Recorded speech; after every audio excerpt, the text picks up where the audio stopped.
These days, we live in an era where optimization is everything. Think about it, from your morning routine to your fitness, your diet, your productivity, all of it.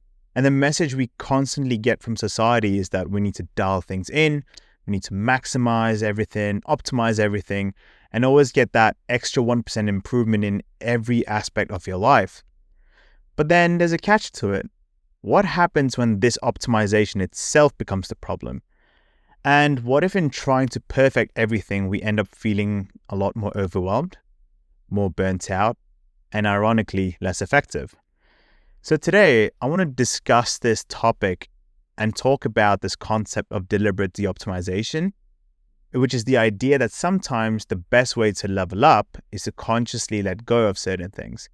And we'll look at why high achievers and perfectionists struggle with letting things slide, and look into the psychology behind why we feel the need to optimize everything.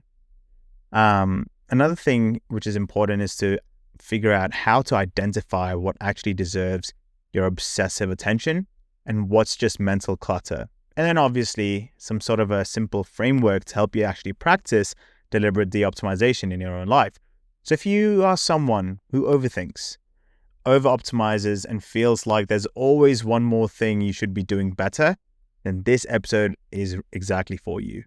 So welcome back to Decoding Wisdom, guys. I'm your host, Sachin Jha, and this podcast is all about blending ancient philosophies with modern insights to help both me and you live high-performing and meaningful lives. And yes, I do have a hat on today. Why, you may ask? Well, bad hair day.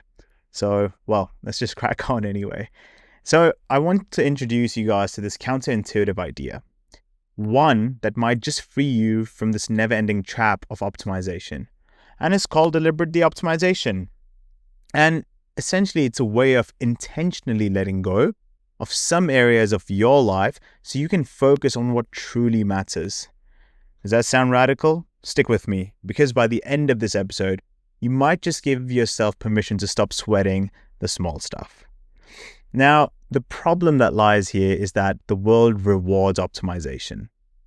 The high performers, the top tier athletes, the elite professionals, all of them usually operate at extreme levels of precision. And for most people, the advice is pretty simple. Tighten up, dial in, push harder, and just keep going at it. But for a lot of people like yourself and me, the ones who are already obsessing over these small details, that advice can become toxic. Because if you're the type of person who listens to podcasts like this, chances are you already care too much about getting things right. So the issue then isn't about whether optimization works, because it definitely does 100%. But the issue is knowing where to draw that line, that boundary. Where do you start tightening up and start loosening off? And when does optimization just become another source of stress or burnout? Do you get what I'm saying? So in order to understand that, I wanted to dive into the psychology of it. And here's what I found. So why do we actually struggle to let things slide?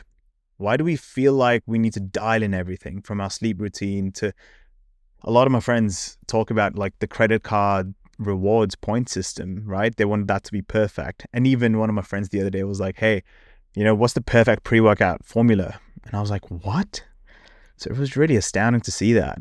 But then when I researched and dug deep into the psychological side of things, there are actually a few psychological forces here at play. And the first one is called the efficiency fallacy, where our brains trick us into believing that if something works well in one area, for example, you're obsessing over your work performance, that it should work everywhere else. But applying that same intensity to things that don't actually matter, that's when we hit point of diminishing returns. And then the second play here is this idea of perfectionist's dilemma, which is once you start optimizing, it's hard to stop. It's a habit. Your brain creates the expectation that everything needs to be fine-tuned. And then the third play is this fear of falling behind. And then when you look at social media, it bombards us with hyper-optimized lifestyles, making us feel like we're not doing enough. And the result of all these psychological plays, we overthink, we overanalyze. A lot of times we go into analysis paralysis. And in trying to be perfect, we end up exhausted and ironically less effective. So what can we do about this? What's the antidote? It's deliberate deoptimization. And it's the practice of consciously deciding which areas of your life you will not optimize in order to free up energy for what truly matters to you. And instead of trying to max out every metric of your life, you pick and choose your battles. That's the concept. You protect your mental bandwidth by accepting that some things can be quote unquote good enough. And that is actually a win. So a couple of examples that are very relatable to us could be fitness, right? So instead of obsessing over the perfect workout split and your diet timing, if you just commit to hitting the gym 5 times a week and eating mostly clean. Or the second is investing. Instead of refreshing the stock market feed every hour, you just dollar cost average into index funds and move on. So what I'm trying to preach here is the goal isn't here to be lazy. The goal is to free up mental space so you can focus on what actually moves the needle in your life. So how do we put this into action? And I thought about it, and I've come up with a three-step framework that you can use to start practicing deliberate deoptimization today. Step 1 is identify your small buckets of high impact priorities. So what are the 3 to 5 things that genuinely deserve your obsession? These are the areas where optimization will truly make a difference. Step 2, spot where optimization is draining you. Look at areas where you overthink and potentially even micromanage with little to no real payoff. And then in that moment, I want you to ask yourself, would letting this be good enough actually affect my happiness or success? And then step 3, set a good enough standard for low impact areas. So define what that good enough looks like to you so that you don't fall behind and fall back into old habits.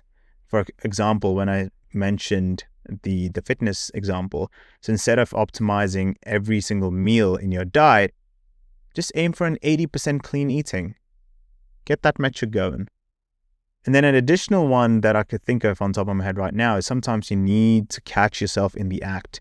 When you notice yourself obsessing over something unnecessary, pause, acknowledge it, and then you make sure to remind yourself that this is one of the things I've chosen to let go.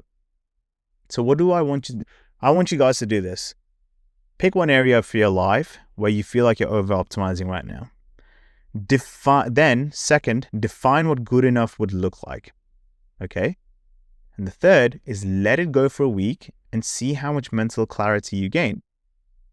And let me know, DM me, you know where to reach out to me now on Instagram at sachin.jar23, or drop a comment wherever you get your podcasts, and I'd love to get a conversation going and learn more about your journey as well. So here's the big takeaway. Not everything in life needs to be optimized. In fact, trying to optimize everything might be the very thing holding you back. And the secret isn't in doing more. It's in knowing where to deliberately do less. So if this episode has given you something to think about, share it with a friend who might need permission to stop over-optimizing.